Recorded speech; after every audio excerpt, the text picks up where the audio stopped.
Hello குட்டீஸ், how are you? Praise the Lord. இந்த shine time ப்ரோக்ராமில் உங்களை மீட் பண்ணுறதுல எனக்கு ரொம்ப சந்தோஷம். இன்றைக்கி நம்ம பார்க்க போகிற தலைப்பு என்ன தெரியுமா? உயிர்த்தெழுந்த ஆண்டவராக இயேசு கிறிஸ்து. ஆண்டவர் எப்படி உயிர்த்தெழுந்தார், நமக்காக என்ன சிலுவை பாடுகள் பட்டார்னு இன்றைக்கி நம்ம தியானிக்க போகிறோம். அதுக்கு முன்னாடி நம்ம வேதத்தில் ஒரு வசனம் பார்க்கலாமா? எல்லாரும் பைபிள் எடுத்துக்கிட்டிங்களா? லூக்கா எழுதின சுவிசேஷம் 24ஆம் அதிகாரம் 6வது வசனம். அதில் என்ன சொல்ல தெரியுமா? அவர் இங்கே இல்லை, அவர் உயிர்த்தெழுந்தார். என்னது? அவர் இங்கே இல்லை, அவர் உயிர்த்தெழுந்தார். சரியா குட்டீஸ்? ஏசப்பா நம்மளுக்காக அவர் எப்படி உயிர்த்தெழுந்தார்ன்றதை நம்ம பார்க்க போகிறோம். அவர் இங்கே இல்லை, அவர் உயிர்த்தெழுந்தார்னு நம்ம இந்த வேத வசனத்தை தியானிக்க போகிறோம். சரியா குட்டீஸ்? இந்த உலகத்தில் அவர் இருக்கும் பொழுது நிறைய பாடுகளை பட்டார் இல்லையா? நிறைய அற்புதங்களை செஞ்சார். என்னென்ன அற்புதம் செஞ்சார் தெரியுமா? நோய்களை குணமாக்கினார், பிசாசில் கட்டில் இருந்தவர்களை, பிசாசு பிடிச்சவர்களை எல்லாவற்றையும் சுகப்படுத்தினார். அவர்கிட்ட கூட்டிகிட்டு வந்த ஒவ்வொரு மக்களுக்கும் ஒரு நல்ல நற்செய்தியை, சுவிசேஷத்தை சொன்னார். நிறைய அற்புதங்களை செஞ்சார். நிறைய பாடுகளை பற்றி பேசினார், ஓமைகளாக பேசினார். எல்லாருக்கும் ஆசீர்வாதமாக நிறைய நோய்களை சுகப்படுத்தினார் இல்லையா குட்டீஸ்? அப்படி பண்ணும்போது அவருக்கு என்ன நடந்து தெரியுமா? பொறாமை கொண்ட நிறைய பேர் என்ன பண்ணாங்க? அவரை எப்படியாச்சும் கொலை செய்யணும்னு திட்டம் தீட்டினாங்க. அப்போ திட்டம் தீட்டும்போது சீஷர்கள் 12 சீஷர்கள் இருக்காங்க இல்லையா? அந்த 12 சீஷர்களில் ஒரு சீஷர் யூதாஸ் காரியத்து. அவர் என்ன பண்ணார் தெரியுமா? 30 வெள்ளி காசுக்காக ஏசப்பாவையே முத்தம் கொடுத்து கட்டி பிடிச்சு காட்டி கொடுத்தாங்க. யாருக்கு? எதிராளிக்கு. அப்போது காட்டி கொடுக்கும் பொழுது என்ன பண்ணாங்க? பிலாத்தின் இடத்துல கொண்டு போனாங்க. அப்போ அவர் இவர் என்ன இவர் எந்த குற்றையும் நான் காணலையே அப்படின்னு சொன்ன போது கூட பொறாமை கொண்ட கூட்டத்தார் என்ன பண்ணாங்க? அவரை எப்படியாச்சும் சிலுவையில் அறையணும் அப்படின்னு திட்டம் தீட்டினாங்க. அப்படி திட்டம் தீட்டும் பொழுது பிலாத்தினிடத்தில் கொண்டு வந்தாங்க, நியாயம் விசாரித்தாங்க.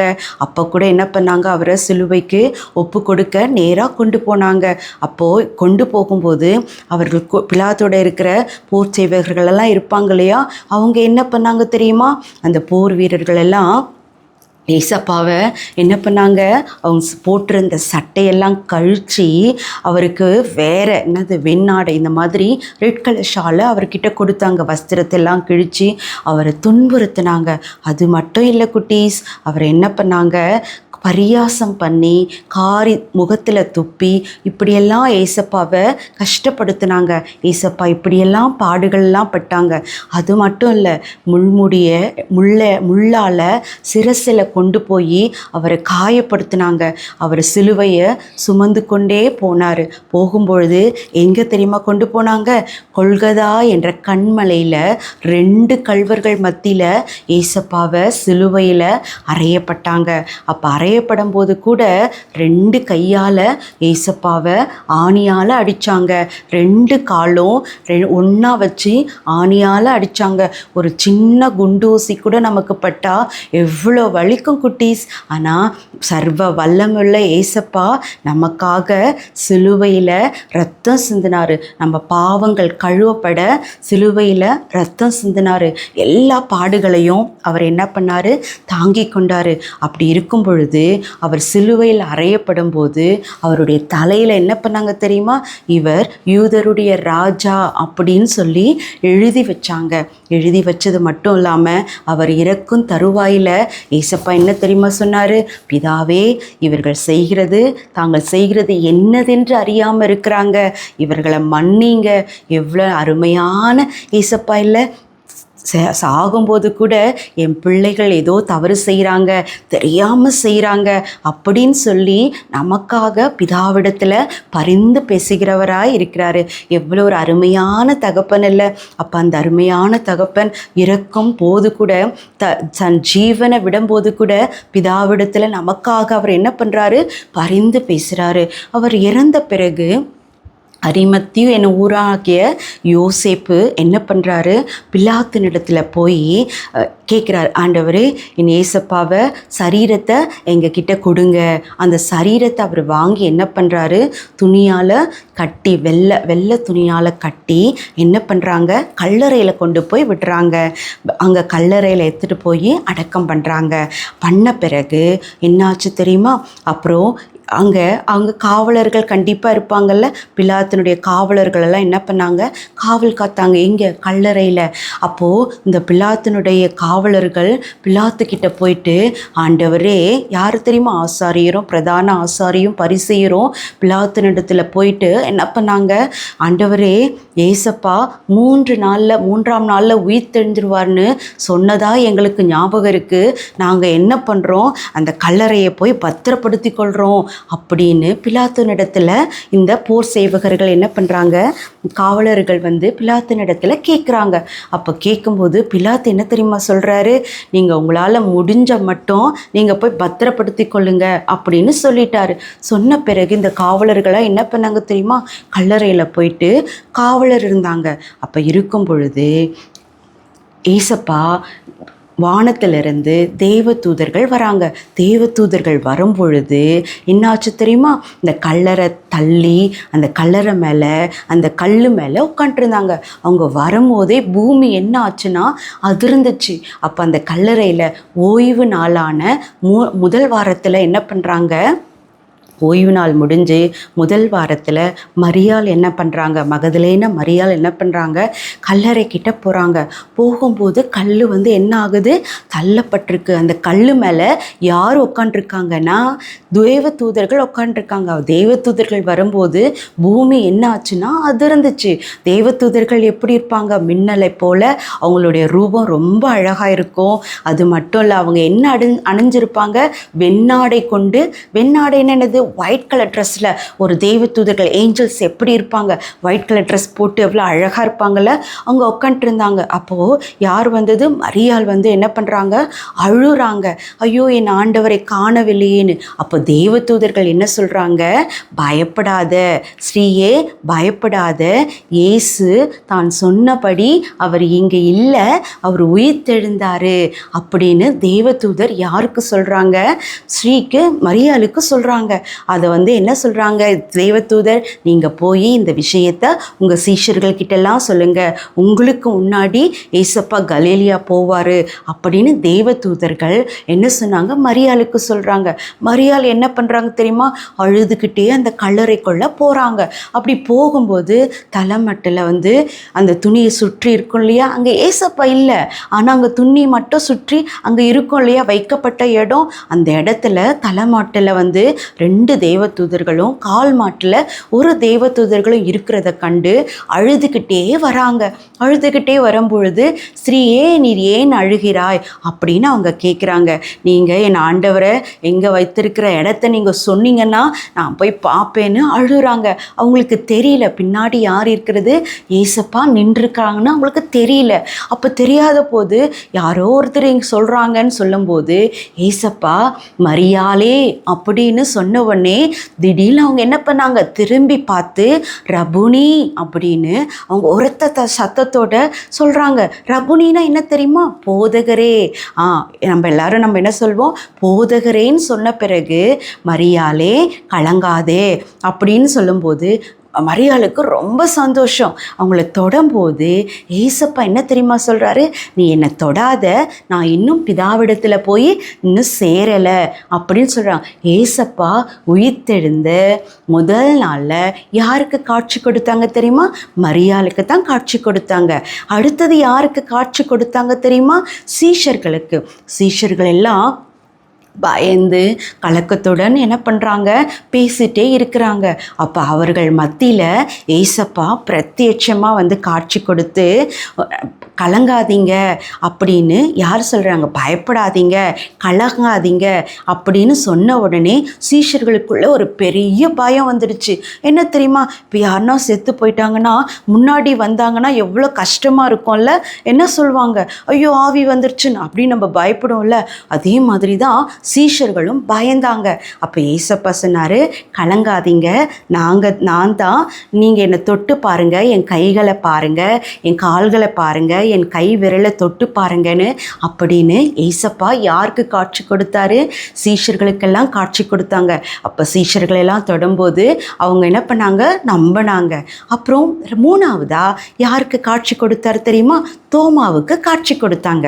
அப்போ தோமாவுக்கு காட்சி கொடுக்கும்போது அப்போது ஏசப்பா ஃபஸ்ட்டு என்ன பண்ணுறாரு? தோமாவுக்கு காட்சி கொடுக்கறதுக்கு முன்னாடி சீஷர்கள் எல்லாம் என்ன சொல்கிறாங்க? போயிட்டு யார்கிட்ட போய்? தோமா கிட்ட போய் சொல்கிறாங்க, நாங்கள் ஏசப்பாவை பார்த்தோம் அப்படின்னு சொன்னவனே தோமா விசுவாசிக்கவே இல்லை, அவிவிசுவாசமாகவே இருந்தார். நான் அவருடைய நுனி விரலை தொட்டாதான் நான் என்ன பண்ணுவேன்? நம்புவேன் அப்படின்னு தோமா சொன்னாங்க. தோமா சொன்ன பிறகு இப்படி பேசி கொண்டிருக்கும்போது 8 நாளுக்கு பிறகு அவங்க தோமா வீட்டுக்குள்ளே இருக்கும் பொழுது ஏசப்பா அவங்க இடத்துல காட்சி கொடுத்து என்ன சொல்கிறாரு? உங்களுக்கு சமாதானம் அப்படின்னு சொன்ன உடனே தோமா வந்து ஏசப்பா தோமா கிட்ட சொல்கிறாரு, நீ என்ன பண்ணு? உன் கை விரலை நீட்டி என் கை விழால நீ தொடு அப்படின்னு சொன்னவனே தோமா தொட்டு பார்க்குறாரு. தொட்டு பார்த்த பிறகு தான் என்ன பண்ணுறாரு? விசுவாசிக்கிறாரு இல்லையா? அப்போ ஏசப்பா சொன்னார், நீ என்னை கண்டதனால விசுவாசிக்கிற, என்னை காணாதவர்கள் விசுவாசிக்கிறவர்கள் பாக்கியவான்களாக இருப்பார்கள் என்று ஏசப்பா சொல்கிறாரு. அப்போ எவ்வளோ பெரிய விஷயம் இல்லை? நம்ம காணாமல் ஏசப்பாவை இன்னும் நம்ம விசுவாசிக்கிறோம்ல. உயிர்த்தெழுந்த ஆண்டவராகிய இயேசு கிறிஸ்துவை நம்ம இன்னும் விசுவாசிக்கிறோம்ல. நம்ம எல்லாம் எவ்வளோ பாக்கியவான்கள், நீங்களே எவ்வளோ பாக்கியவான்கள், குட்டி பிள்ளைங்க இல்லையா? அப்போது இப்படி இருக்கும் பொழுது அவர் என்ன பண்ணுறாரு? பரலோகத்துக்கு எடுத்து செல்லப்படுறாரு. 40 நாள் அவர் இறந்த பிறகு 40 நாள் என்ன பண்ணுறாரு? சீஷர்களிடத்தில் எல்லாரிடக்கும் தரிசனமாகி அவர் வந்து பிரசங்கம் பண்ணுறாரு, எல்லாருக்கும் காட்சி கொடுக்குறாரு. அவர் பரலோகத்தில் எடுத்துக்கொள்ளப்படும் பொழுது சீஷர்களுக்கு ஒரு அறிவுரை சொல்கிறார். என்ன சொல்கிறார் தெரியுமா? நீங்கள் என்ன பண்ணுங்க? எல்லாருக்கும் நீங்கள் சுவிசேஷத்தை சொல்லுங்கள், எல்லாருக்கும் ரட்சிப்பை குறித்து நீங்கள் சொல்லுங்கள், பாவத்தை குறித்து சொல்லுங்கள் அப்படின்னு சொல்லும்பொழுது சீஷர்களுக்கெல்லாம் ஒரு போராட்டம் இருக்கு இல்லையா? கண்டிப்பாக நான் உங்களுக்கு ஒன்று சொல்லட்டுமா? ஒரு போர் வீரன் சண்டை போடனா அவனுடைய எதிராளி யாருன்னு அவனுக்கு தெரியணும் தானே குட்டீஸ்? ஆமாம், அவனுக்கு வந்து தெரியும் பொழுது, ஒரு சோல்ஜருக்கு தெரியணும்னா நமக்கும் ஒரு எதிராளி இருக்கான். அவர் யார் சொல்லுங்க? அவர் யாரும் இல்லை, பிசாசு தான். நமக்கு ஒரு எதிராளி யார்? பிசாசு. அவன் நம்மளை என்ன பண்ணுவான் தெரியுமா? நம்ம ஆசீர்வாதமாக இருக்கக்கூடாது, நம்ம பாவத்தில் முழுக வச்சு எங்கே கொண்டு போகணும்னு நினைப்பான்? நரகத்துக்கு கொண்டு போகணும்னு நினைப்பான். நம்மளை என்ன பண்ணக்கூடாது? பாவத்தில் நிறைய வைக்கணும்னு அவன் என்ன பண்ணுவான்? பிரயாசப்படுவான். அப்போ அதுக்கு நம்ம என்ன செய்யணும்? இந்த பிசாசை நம்ம எதிர்த்து நிற்கணும்னா என்ன செய்யணும்? பிசாசுக்கு நம்ம இடம் கொடுக்கக்கூடாது. யாருக்கு இடம் கொடுக்கணும்? கரெக்ட், ஏசப்பாவுக்கு தான் முதலிடம் கொடுக்கணும். அப்போ ஏசப்பாவுக்கு நம்ம முதலிடம் கொடுக்கும்பொழுது ஏசப்பா நம்ம இருதயத்தில் இடைப்படுவார், நம்ம இருதயத்தில் பேசுவார் குட்டீஸ். அது மட்டும் இல்லை, நீங்கள் தூங்கும்போதும் உங்களோட பேசுவார், அவர் வந்து உங்களுக்கு வழி நடத்துவார், ஆலோசனை கர்த்தராக இருப்பார். அது மட்டும் இல்லை, உங்களுக்கு தேற்றரவாளனாக இருப்பார். இப்படி நம்ம இருக்கும் பொழுது எப்படி இயேசுவுக்கு நம்ம முதலிடம் கொடுக்கும் பொழுது இதெல்லாம் நடக்கும். ஆனால் நம்ம இருதயத்தில் பாவம் இருந்துச்சுன்னா நம்மளுக்கும் ஆண்டவர் ஏசப்பாவுக்கும் நமக்கும் எது பெரிய தடையாக இருக்கும்? பாவம் தான் பெரிய தடையாக இருக்கும். அதனால் நம்ம ஏசப்பா கூட போகவே முடியாது இல்லையா? நம்ம இருதயத்தில் நிறைய பாவம் நிறைஞ்சிருக்கும் இல்லையா? நீங்கள் நினைக்கலாம், நான் குட்டி பையன் தானே, குட்டி பொண்ணு தானே, எனக்கு என்ன பாவம் இருக்க போது நீங்கள் நினைக்கலாம் இல்லையா? நான் செய்கிற பாவம் யாருக்கு தெரிய போகுது? என் சிந்தையில், என் இருதயத்தில் செய்கிற பாவம் யாருக்கு தெரிய போகுது அப்படின்னு நீங்கள் நினைப்பீங்க. என் பெற்றவங்களுக்கும் தெரியாது, மற்றவங்களுக்கும் தெரியாதுன்னு நீங்கள் நினைப்பீங்க. ஆனால் யாருக்கு தெரியும்? ஏசப்பாவுக்கு தெரியும். நமக்குள்ளே என்னென்ன பாவம் இருக்குது சொல்லுங்க குட்டீஸ்? மெயினாக பொய் சொல்கிறது, பொறாமப்படுறது, தவறான காட்சிகளை பார்க்குறது. அது மட்டும் இல்லை, நம்ம என்ன பண்ணுறோம்? பாவம். கீழ்ப்படியாமல் இருக்கிறோம், பெற்றவங்களை எதிர்த்து பேசுகிறோம். இதெல்லாம் பாவம் தானே? இந்த பாவம்லாம் நம்ம இருதயத்தில் இருந்துச்சுன்னா நம்ம விரும்பினா கூட ஏசப்பா கிட்ட நம்ம போக முடியாது. நிறைய தடை இருந்துச்சுன்னா, பாவம் இன்னும் பெரிய தடை இருந்துச்சுன்னா அது யாரை பிரிக்கும்? நமக்கும் ஏசப்பாக்குள்ள பெரிய இடைவெளி இந்த பாவம் என்று இருக்கும். சரியா குட்டீஸ்? அது மட்டும் இல்லை, நஸ்ரீனாக இயேசு கிறிஸ்து அவருடைய தூய இரத்தத்தினால நம்மளுடைய இருதயம் சுத்திகரிக்கப்படும் போது நம்ம பாவங்கள் மன்னிக்கப்படும். நம்ம இருதயத்தில் நிறைய பாவம் இருக்கும் இல்லையா? நம்ம என்ன கேட்கணும்? ஏசப்பா, என் இருதயத்தில் நிறைய பாவம் இருக்குது. அது மட்டும் இல்லை, நம்ம இருதயத்தில் நிறைய பாவம் இருக்குது. அந்த பாவத்திலேருந்து எங்களுக்கு ஒரு விடுதலை தாங்க. அந்த பாவ தடையிலேருந்து எனக்கு ஒரு விடுதலை தாங்க. உங்களையும் என்னையும் பிரிக்கிற அந்த பாவத்திலேருந்து எனக்கு விடுதலை தாங்க. பரிசுத்தமாக உம்முடைய சித்தத்தை செய்ய என்னை அர்ப்பணிக்கிறேன்னு நீங்கள் சொல்லணும் குட்டீஸ். சரியா? அது மட்டும் இல்லை, பிசாசின் தந்திரங்களுக்கும் அவனுடைய வல்லமைக்கும் என்னை விலக்கி ரட்சித்து காத்துக்கொள்ளுங்க அப்படின்னு நீங்கள் தினமும் என்ன பண்ணணும்? ஜெபிக்கணும். நமக்காக உயிர்த்தெழுந்த ஆண்டவராக இயேசு கிறிஸ்து கல்வாரியில் சிந்தின தூய இரத்தத்தினால நம்ம பாவங்கள் கழுவப்பட்டு மன்னிக்கப்படும். நீங்கள் அர்ப்பணிச்சிங்கன்னா அது அத்தனையும் நடக்கும் இல்லையா? அதுக்காக நம்ம இப்போ ஜெபிக்கலாமா குட்டீஸ்? சரியா? எல்லாரும் கண்ணை மூடலாமா? ப்ரேயர் பண்ணலாமா? முட்டி போடலாமா? நம்மளை தாழ்த்தி ஏசப்பா கிட்ட ப்ரேயர் பண்ணலாமா குட்டீஸ்? அன்புள்ள பரலோக பிதாவே, இதோ இந்த உயிர்த்தெழுந்த நாளில் ராஜா அப்பா, இந்த நிகழ்ச்சியை பார்த்து கொண்டிருக்கிற ஒவ்வொரு சிறு பிள்ளைகளை உங்கள் இரத்த கோட்டைக்குள்ளே நான் ஒப்பு கொடுத்து ஜெபிக்கிற ஆண்டவரே சப்பா, நாங்கள் தியானித்த இந்த சிலுவையின் பாடுகளும், நாங்கள் தியானித்த இந்த உயிர்த்தெழுந்த நாளில் ஆண்டவரே உம்முடைய உயிர்த்தெழுந்த இயேசு கிறிஸ்துவின் அப்பா ஆண்டவரே எல்லா பெருமைகளையும் எல்லா விதமான நன்மைகளையும் நாங்கள் தியானித்திருக்கிறோம் ராஜா. நாங்கள் பரிசுத்தமாய் வாழ அப்பா எங்களை ஒப்பு கொடுக்கிறோம் ராஜா.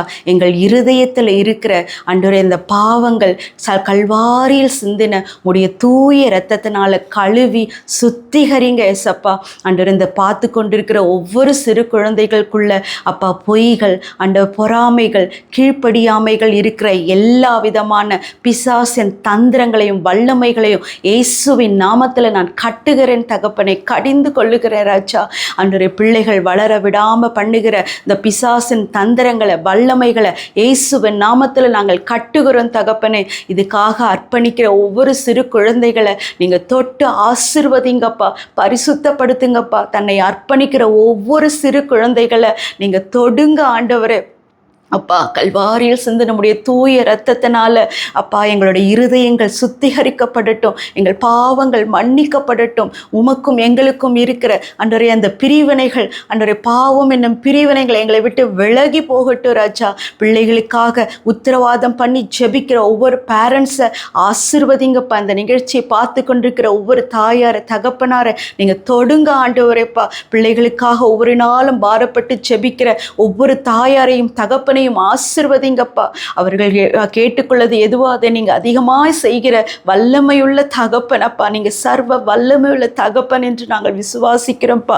தோமாவை போல நாங்கள் அவிவிசுவாசமாக இல்லாதபடிக்கு விசுவாசம் உள்ளவர்களா ஜெபத்தில் எவைகள் கேட்பீர்களோ அவைகளை பெற்றுக்கொள்ளுவீர்கள் என்று சொன்னீங்களேப்பா. சிறு பிள்ளைகள் தங்களை அர்ப்பணிக்கிறாங்கப்பா, அவர்களை ஆசீர்வதிங்க, அவர்களை பெருக பண்ணுங்க அப்பா. உம்முடைய வேத வசனத்தில் பெருக பண்ணுங்க ஆண்டவரே. பரிசுத்த ஆவியினால் அவர்களை நிரப்புங்க அப்பா. நீ இந்த ஜெபத்தை கேட்டதற்காக ஸ்தோத்திரம், பிள்ளைகளை தொட்டதற்காக ஸ்தோத்திரம். இயேசு கிறிஸ்துவின் விலையேறப்பெற்ற நாமத்தில் ஜெபிக்கிறோம் நல்ல பிதாவே, ஆமேன். ஓகே குட்டீஸ், நம்ம நெக்ஸ்ட்டு செக்மெண்ட்ஸில் ஒரு நியூ கான்செப்டோட நம்ம பைபிளை நம்ம தியானிக்கலாம். இந்த ஷைன் ப்ரோக்ராம் உங்களுக்கு ஆசீர்வாதமாக இருந்திருக்கணும் நான் விசுவாசிக்கிறேன். Okay, bye bye. Praise the Lord.